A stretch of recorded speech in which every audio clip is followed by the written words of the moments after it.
자, 할렐루야. 우리 한번 앞뒤 적어보시면서 오늘도 한번 인사 마시죠. 반갑습니다. 반갑습니다. 네. 자, 오늘도 우리가 하나님께 예배할 수 있음이 은혜인 줄 믿습니다. 주님의 은혜 아니면 우리 하나님 앞에 설 수가 없습니다. 자, 오늘 아담과 하와 시리즈 세 번째 시간으로 하나님의 대책이라는 제목으로 함께 말씀 나누도록 하겠습니다. 지난 시간에 우리는 말씀의 불순종에서 하나님과의 관계가 깨어지게 된 것을 살펴봤습니다. 인생에서 가장 심각한 문제인 이 죄의 문제에 인간이 직면하게 되었던 거예요.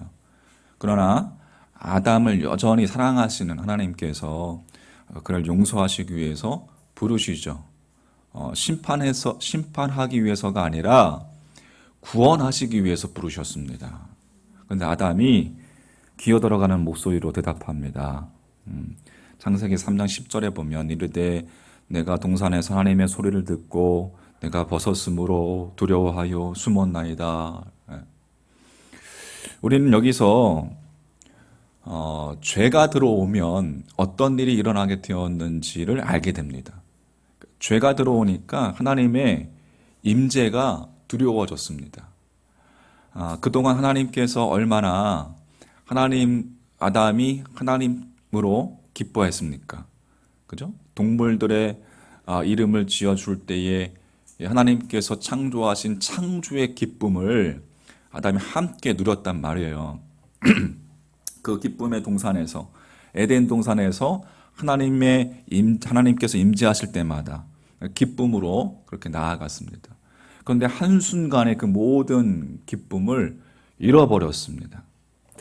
우리가 죄가 얼마나 무서운지를 우리가 잘 모릅니다. 죄의 영향력이 여러분 우리가 상상한 것보다 훨씬 더 빨리 퍼져나가는지를 오늘 아셔야 합니다. 죄라는 것은 하나님과의 관계뿐만 아니라 모든 관계를 파탄으로 몰고 가는 힘이 있습니다. 하나님께서 내가 어디 있느냐, 네가 어디 있느냐 물으셔요. 여호와 하나님께서 아담을 부르시면서 내가 어디 있느냐.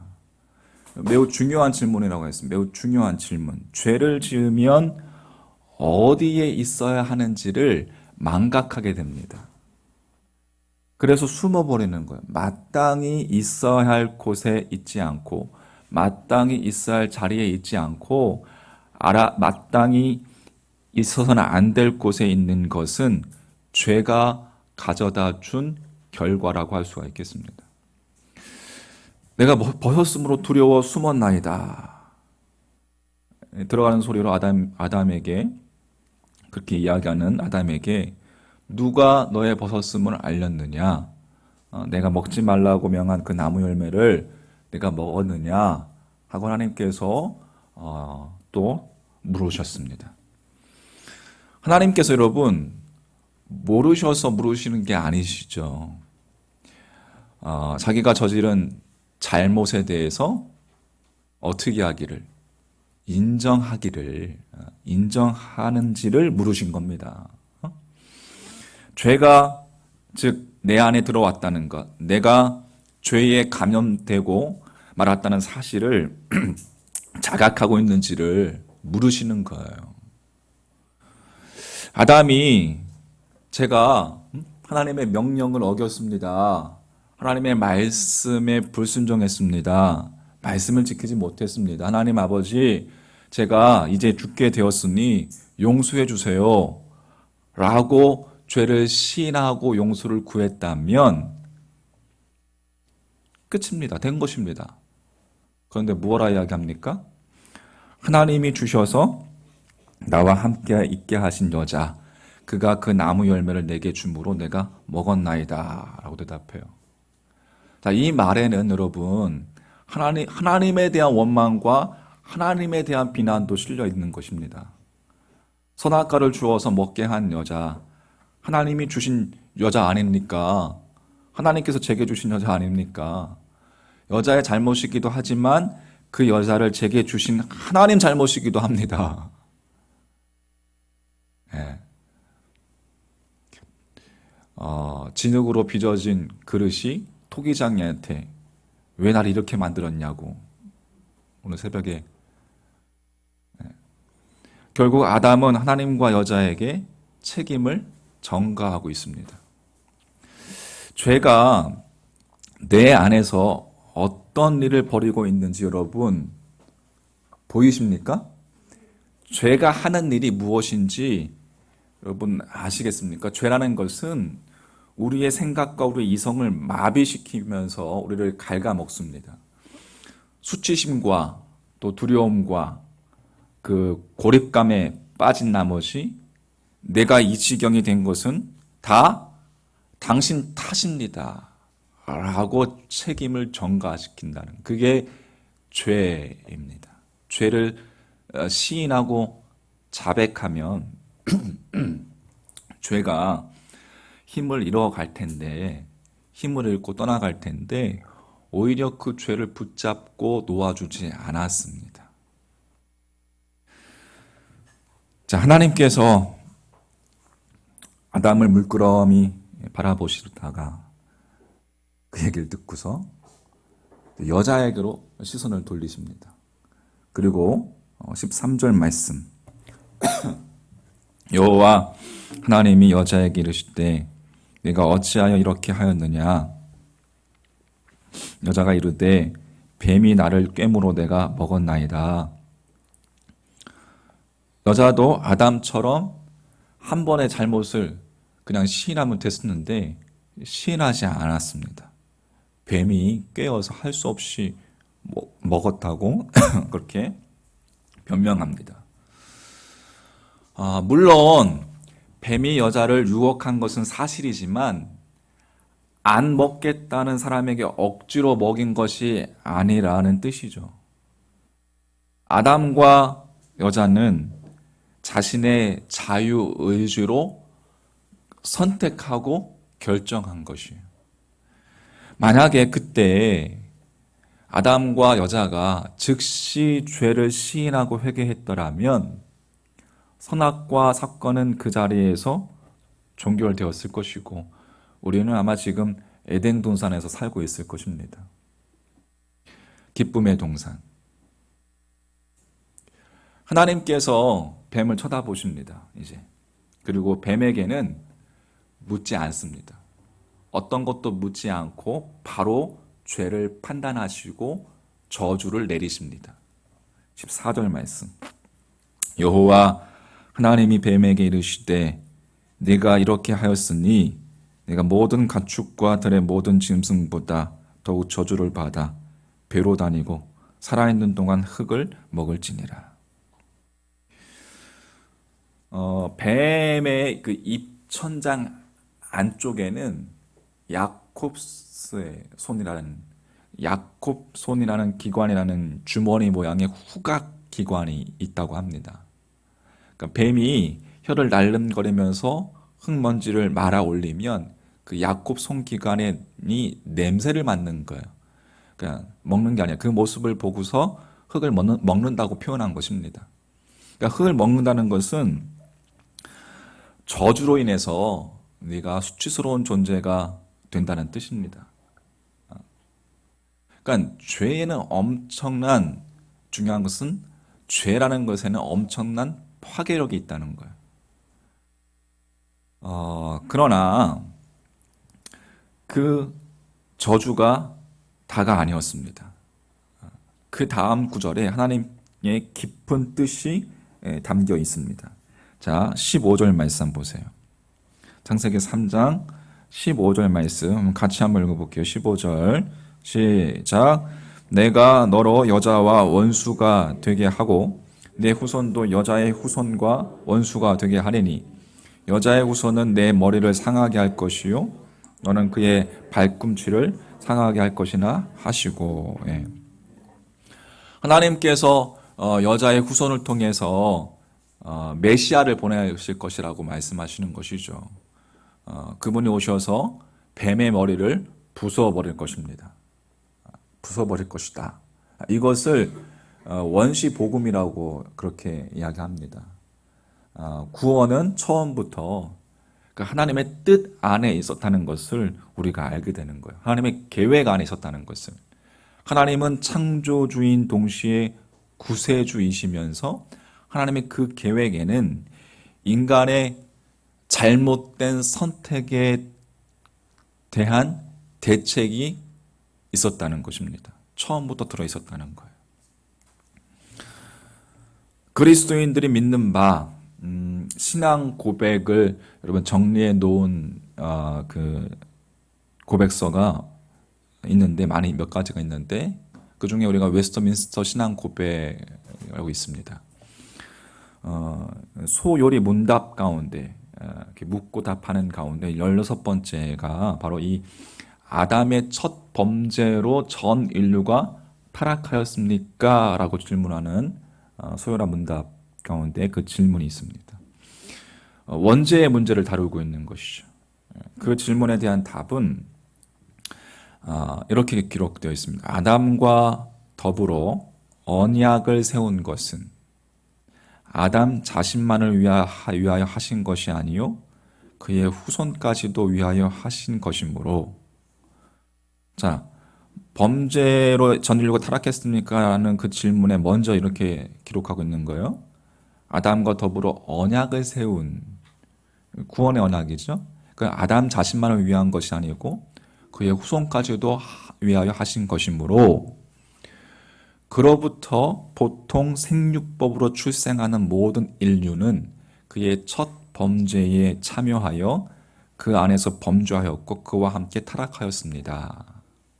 이제 아담의 첫 범죄가 이제 이어질 것이다라는 것은 뒷부분에 기록되어 있습니다. 그러니까 이 답의 단문은 아담의 원죄와 죄의 전가 문제를 다루고 있는데 아담의 죄가 모든 인류에게 영향을 미쳤고 그 아담 한 사람의 범죄로 인해서 모든 인류에게 전가된 그 죄책과 그 오염이 사람으로 하여금 태어날 때부터 죄를 가지고 태어나게 만들었다는 것이죠. 이것이 원죄 이론입니다. 원죄 이론으로서 우리 모두는 태어날 때부터 죄를 가지고 태어난 것입니다. 그러므로 죄를 지어서 죄인이 아니라 죄인이기 때문에 죄를 짓는다는 거예요. 그 말에 동의가 되는 것입니다. 그러니까 원천적으로 사람은 근본적으로 오염된 상태로 태어나서 죄를 짓는 것이라는 말입니다. 자, 이 원죄 이야기를 하면 믿지 않은 사람들은 대부분 그게 어떻게 말이 되느냐? 우리 신앙을 처음 가지신 분들도 우리가 머리로서 그렇게 이해하기가 어려울 것입니다. 그게 어떻게 말이 되느냐? 아담이 지은 죄면 아담의 죄일 뿐이지 그걸 왜 후손들에게 뒤집어 씌우느냐라고 말을 할 겁니다. 사람들이 이렇게 주장하는 이유가 무엇입니까? 내가 책임을 질만 하거나 내가 직접적으로 책임이 있는 것만 내 탓이라고 생각하는 그 원초적인 사고방식, 오염된 사고방식, 그게 너무 뼛속 깊이 우리가 익숙해져 있기 때문에 그렇습니다. 그래서 이 원죄가 이해가 안 되고 이해하려고 하지도 않는 거예요. 근데 우리가 여러분 잘 생각해 보십시오. 여러분 각자가 처한 모든 상황을 볼 때에 여러분 존재 자체가 처한 상황을 볼 때 사실 내가 내 자신의 결정과는 상관없이 일방적으로 주어진 것들이 훨씬 더 많습니다. 우리가 이 세상에 존재하는 것은 내가 선택해서 존재하는 것입니까? 내가 선택해서 존재하는 것이 아니에요. 또 여러분이 대한민국 사람으로 태어났습니다. 여러분이 대한민국 사람이 선택해서 된 것입니까? 선택해서 된 것이 아니에요, 여러분이. 만약에 선택할 수 있었다면 여러분 대한민국 사람으로 태어나시겠습니까? 근데 지금은 뭐 그치 아무튼 외모도 그렇습니다, 여러분. 어? 눈이 이렇게 작게 하겠다고 내가 결정하지 않았습니다. 내가 결정하지 않았단 말이에요. 이렇게 좀 따져보세요. 여러분 존재 자체를 따지고 보면 내 인생에 매우 중요한 영향을 미치는 것들 가운데 내가 원인인 경우가 거의 없습니다. 중요한 것들은 다 여러분 주어진 것이라니까요. 가장 중요한 오늘도 숨을 쉬는 것, 호흡하는 것, 24시간 이 심장이 멈추지 않고 뛰는 것, 그냥 주어진 것입니다. 그러면서 원죄에 대해서는 굳이 아니라고 합니다.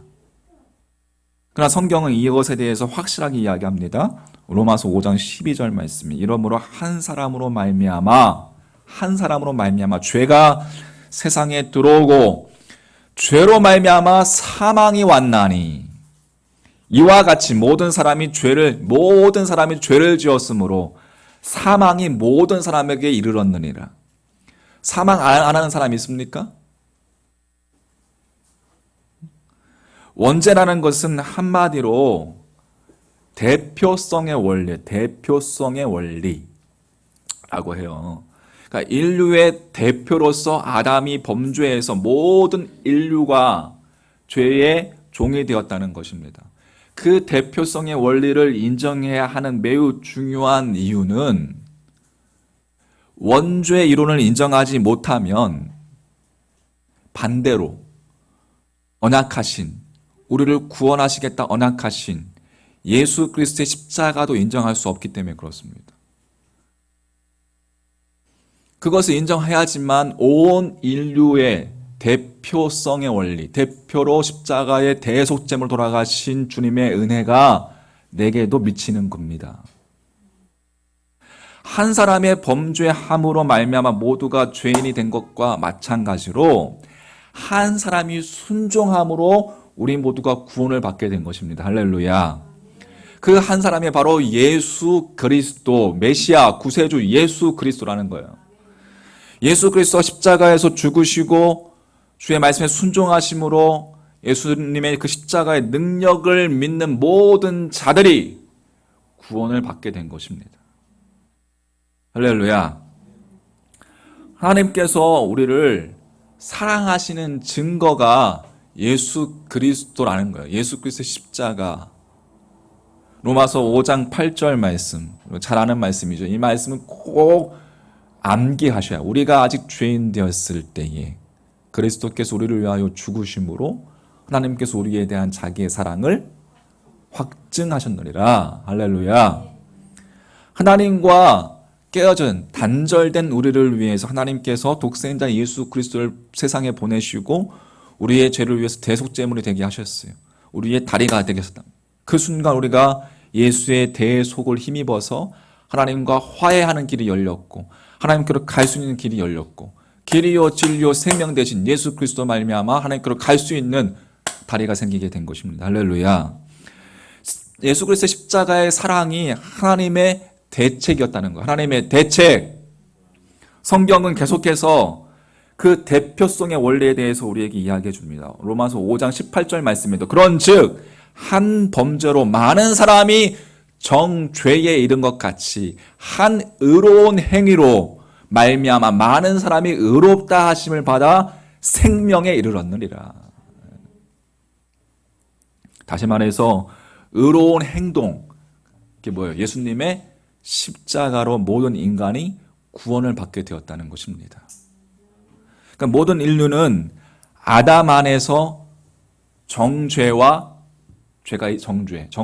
죽음을 맛보았지만 두 번째 아담, 예수 그리스도, 이 십자가의 대속의 은혜를 믿는 모든 이들은 의로움과 영원한 생명, 정죄와 죽음에서 의로움과 영원한 생명을 얻는 구원에 이르게 된다는 것입니다. 고로 오늘 우리가 집중해야 할 것은 하나님께서 약속하신 십자가에 집중해야 합니다. 하나님의 언약, 예수 그 십자가의 구속의 은혜에 집중하셔야 됩니다. 할렐루야. 그 구속의 은혜만이 살 길입니다. 십자가의 능력은 여러분 죄를 깨닫게 해주는 능력이 있습니다. 우리가 죄인이라는 사실이 인정되어지고 깨달아지는 것은 십자가의 능력입니다. 그 십자가의 능력이 죄를 깨닫게 하는 것으로 그치지 않고 더 나아가서 예수님의 십자가는 죄를 향한 하나님의 은혜와 하나님의 사랑이 얼마나 큰지 또한 깨닫게 해줍니다. 뭐가? 십자가야. 십자가가. 그 희생의 사랑이 하나님의 은혜와 사랑이 얼마나 큰지 깨닫게 해주는 거예요. 그래서 날마다 십자가를 묵상하라는 거예요, 여러분. 힘이 없으십니까? 지치고 쓰러집니까? 하루에 10분만 십자가를 한번 묵상해 보십시오. 십자가의 주님의 사랑을 묵상해 보십시오. 힘이 생길 것입니다. 다시 우리를 이렇게 세우는 능력이 될 것입니다. 하나님의 은혜와 사랑 얼마나 큰지 그 은혜가 믿어지는 것이 또한 십자가의 능력입니다. 믿어진단 말이에요, 여러분. 신앙생활을 오래 하면 할수록 우리가 성장하면 성장할수록 하나님 안에서 깊어지면 깊어질수록 우리에게 주어진 믿음 또한 내가 선택해서 주어진 것이 아니라 하나님께서 주신 것이라는 것을 믿어지는 것입니다. 그게 은혜라고 하는 거예요. 할렐루야.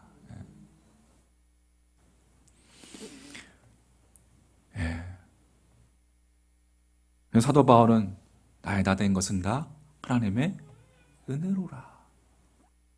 물질, 건강, 이 세상이 이야기하는 성공 다 필요하고 좋은 것이지만 죄 사함의 복보다 더 큰 복은 없습니다. 속죄함의 은혜가 가장 큰 복입니다. 한번 생각해 보세요. 곰곰이 시편 32편 1절 허물의 사함을 받고 자신의 죄가 가려진 자는 복이 있도다. 저는 말씀을 정리해 보겠습니다. 하나님 지금도 한 영혼 한 영혼 구원하시길 원하시는 것이 하나님 아버지의 마음인 줄 믿습니다. 우리가 당신을 배반할 수도 있고 떠날 수도 있는데 그 위험성을 감수하고 우리에게 자유의지를 주셨습니다. 선택의 자유를 주셨어요. 또 하나님과의 관계가 깨어질 수도 있는 위험성을 감수하시면서까지 우리에게 선악과라는 것을 주신 거예요. 선악과의 금지를 주신 거예요. 선택의 자유. 죄로 인한 수치심과 두려움으로 인간이 숨어버리게 되었습니다. 그러나 하나님은 독생자를 내어주시면서까지 우리를 살리시기 위한 대책을 가지고 계셨습니다. 십자가의 사랑입니다. 속죄함의 은혜입니다. 그 대속의 은혜를 여러분 받아들이시겠습니까? 할렐루야. 그때 우리가 그 은혜를 받아들일 때 그때 우리의 영혼에 놀라운 구원의 역사가 시작됩니다. 내가 지금 살아 숨쉬는 것, 내게 주어진 이 모든 것들이 여러분 하나님의 은혜임을 어렴풋이 알게 되고 그 은혜에 대해서 날마다 감사함으로 나아갈 때 그 은혜가 더 깊어지는 것입니다. 그래서 이렇게 고백하는 게 되는 거예요. 오늘 찬양, 내가 지금까지 지내온 것은 내가 지금까지 지내온 것은 주의 은혜라 주의 은혜라 지금까지 지내온 것은 주의 은혜라 주의 은혜라 주의 은혜라 지금까지 지내온 것은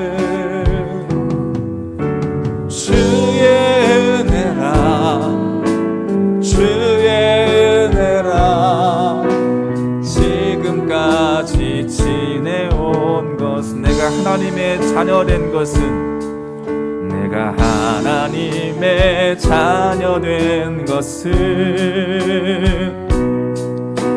주의 은혜라. 우리 함께 고백합니다. 우리 가정에서도 입술을 열어서 함께 고백하겠습니다.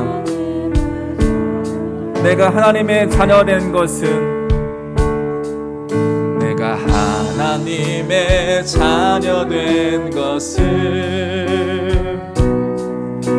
주의 은혜라.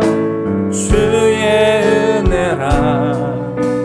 하나님의 자녀된 것은 주의 은혜야. 주님의 은혜입니다. 내가 선택해서 주어진 것이 없음을, 모든 좋은 것들은, 호흡하는 것들과 모든 영원한 생명과 우리에게 주신 모든 것들, 하나님이 주신 일방적인 은혜임을 주님 고백합니다. 된 것은, 내가 이 자리에 서 있는 것은